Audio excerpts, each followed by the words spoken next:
So this is something that has been bothering me for a while now. Something that I've noticed for years now, but I finally feel like in this format I can make a video about this, give you my authentic thoughts about this problem that has been bothering me.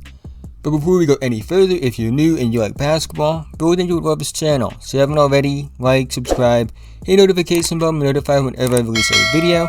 I make videos like this where I just kind of talk about basketball, give you my authentic thoughts. Also make videos that take elements from film essays and apply them to basketball. So if either of those things are of interest to you, this is the channel for you. Let's try to get 100 likes on this video so YouTube will recommend it to others. It's an unrealistic goal, but let's see if we can do it. But with that being said, let's get into it. So obviously the season's young. We've only played 3 games so far, for most teams at least. 3 or 4 at the most. And, you know, you get hot takes, this and that. It's way too early to have anything set in stone and concrete. But the problem that's been going on is the discourse around rookies. Now, this isn't something that's exclusive to this year. It's something that happened last year, it happened the year before that, the year before that one. It happens every year. And it's overreacting to, like, the first few games. You know, whether they have good games, whether they have bad games, you know, people overreact, they say things, they throw these takes, and, you know, it happens all the time, and it just bothers me, because, again, it's just way too early for anything like this, but I understand fans are bored, and they want to do stuff like that as well. But the problem is that when you're doing it with rookies that are 19 years old, you know, it just comes off as like a really bad look when you're doing it like this early on, because of the fact that, again, you know, yeah, they're like 19, it's the first few games, there's going to be a high chance that they struggle. You know, Jalen Green struggled through those first 2 games of his career. He had a great 3rd game. That was something I expected, because it's happened to him in every situation where he isn't the clear-cut guy. It happened to him when he was on EYBL with Vegas Elite, when he was playing with Jaden Hardy, who is likely going to be a top 5 to 7 pick in the 2022 class, and Josh Christopher, who ironically is his teammate in Houston, but Christopher was a top 10 ranked guy in his recruiting class. You know, it happened when he was on FIBA, when he was playing with a bunch of great players. It happened with Ignite, when he was playing with Jonathan Kuminga. So, yeah, these are going to happen. He's going to struggle in those first 2 games. Know what happened else, though? He eventually adjusted, and then he played great. He's just a great player. And that happened in the NBA. He had a 30-point game, hit 8 3-pointers against the Boston Celtics team that's pretty solid. Again, there wasn't much to worry about. Go to Evan Mobley. Evan Mobley has been awesome to start his rookie campaign. 14 points, 8 rebounds, 3 assists. He's blocking shots. He's playing great defense. Didn't have a great summer league. You know, he struggled in summer league. He, you know, wasn't as aggressive. He was getting out muscled. You know who else struggled in summer league? Trae Young, Steph Curry. LeBron had a bad game in summer league as well. I'm not saying he's going to be any of those guys, although I do think it's possible that he can reach very high heights. But yeah, that's going to happen. He's going to struggle. He's only 20 years old. It's expected. Jalen Suggs has not had a good start to his rookie season. 28% from the field, 26% from 3. But there are positive indicators, and to be quite honest with you, it was something that you would expect. He's going to struggle as a shooter, because he struggled as a shooter throughout high school and college.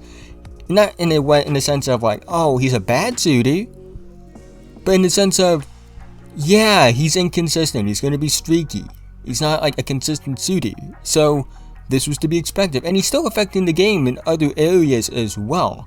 Like, just because he's shooting off from the field doesn't mean he hasn't had an impact on the game. Then you have somebody like, you know, Scotty Barnes. Scotty Barnes is somebody that you look at, and yeah, he's had a great start to his rookie season. He was awesome in summer league.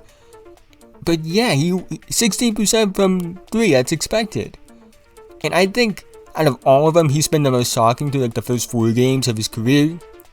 The scoring's been much better. He's been more aggressive. He's been more willing to take jumpers. They're going in, at least from the mid-range. But yeah, you know, he has had struggles as well. He struggled in the Washington game specifically. But it's expected. Again, he's only 20 years old. And the reason I bring this up is people are talking about and making these overreactions. And you look at somebody like Steph Curry. And let's look at, you know, the first few games of his career. The first 8 games of his career, he averaged not great numbers, not something you would expect from a future NBA most valuable player. 7 points, 5 assists, 2 rebounds. Okay shooting splits, didn't shoot well from the line. That's not reflective early on of a future MVP. Let's look at James Harden. James Harden, somebody, didn't have a great start to his rookie season either. First 11 games of his rookie season, 6 points, 3 rebounds, 3 assists, 33% from the field, 32% from 3, 80% from the line. Yeah, these things are gonna happen. And you know what happened after that? James Harden developed into one of the best 6 men in the league. Helped the team make it to the finals. Then got traded and became one of the greatest scorers NBA basketball has ever seen. Led the league in assists once. Has an MVP.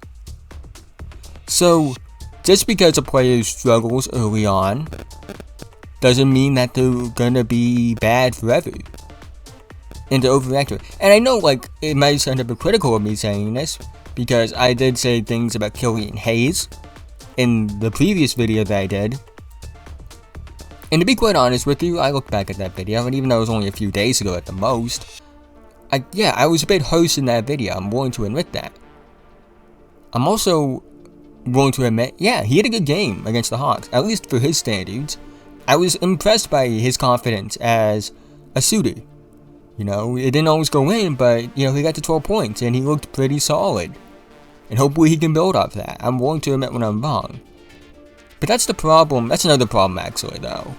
Is I feel like a lot of people, when especially with the draft, is they aren't willing to admit when they're wrong. When being wrong is a part of the process. You're not going to be right all the time. You're not going to be right about all 60 picks and the undrafted guys. You're going to be wrong. And likely wrong more times than right, especially considering the draft is such an incomplete science. But instead of trying to hide it, you should try to grow from it and improve from it. Go back and look at the tape, see where you went wrong, see where you can improve. Instead of being, you know, stubborn in your logic. My logic covering the draft has changed since I started back in 2016. A lot. And that's just from trial and error. Realizing that you shouldn't maybe predict that a player can grow in a certain area when there isn't a lot of indicators there. Learning that physical tools aren't always what makes a prospect great, and it takes more than that. Learning about the importance of a really good motor in a prospect. Learning about how, you know, maybe sometimes big men just don't try in high school because it's too easy for them, and you shouldn't use that as a complete indicator of their motive. At the same time, I've used those things and grown, and I'm still gonna learn. Because I know for a fact, and it sounds like harsh to say, I'm gonna be wrong about a few of these prospects. It sounds harsh in the sense of there are gonna be guys I'm gonna be wrong about, but it's also a positive in the sense of there are guys that are gonna be better than I thought they would be. And I can learn from that. On both ends of it. It's not just about like me being wrong about someone not being good. It's also about, you know, me being wrong and someone ends up being really good. That's what makes the draft for me. Like, and I'm not gonna let a few games to start the season change my evaluation. Even though, you know, I didn't have like Jalen Suggs as like this consensus top 5 guy, and he's had a slow start to the season, I still think he was very much a consensus top 10 guy. Probably closer to 6 or 7 than the back end of the top 10. Scotty Barnes is somebody that, maybe I could have been a bit higher on, but even then, it's like, I still feel comfortable putting him in that 6 to 10 range. I feel confident about having Evan Mobley in the number 2 spot. I feel comfortable having Jalen Green number 3. I still think that Cade Cunningham, even though he hasn't played yet, is the consensus best player from this class. He'll have to play to prove it, obviously, but I still feel confident in that based off what I've seen. I'm not going to let a few games to start the season change that from other players. Just let these things play out. It's not going to be like a 1-year thing. Guys don't always come into the league on fire. Paul George is somebody, didn't have a great rookie year. Kawhi Leonard didn't have a great rookie year. Jalen Brown didn't have a great rookie year. Jimmy Butler didn't have a great rookie year. That's just a few. James Harden's rookie year, I even mentioned it earlier. He put up 9.9 points per game. He didn't even get to 10 points per game as a rookie. Became one of the best scorers ever. Kobe Bryant didn't have a great rookie year. There may. Scottie Pippen's another name that comes to mind. So the idea that you're overreacting to rookies being bad when rookies historically are just not good to begin with, and not ready to contribute to winning right away historically, it's ridiculous, especially after 3 games. But that was just stuff that was on my mind. Again, subscribe, do all those things, be a big help to me, I guess. Have a nice day.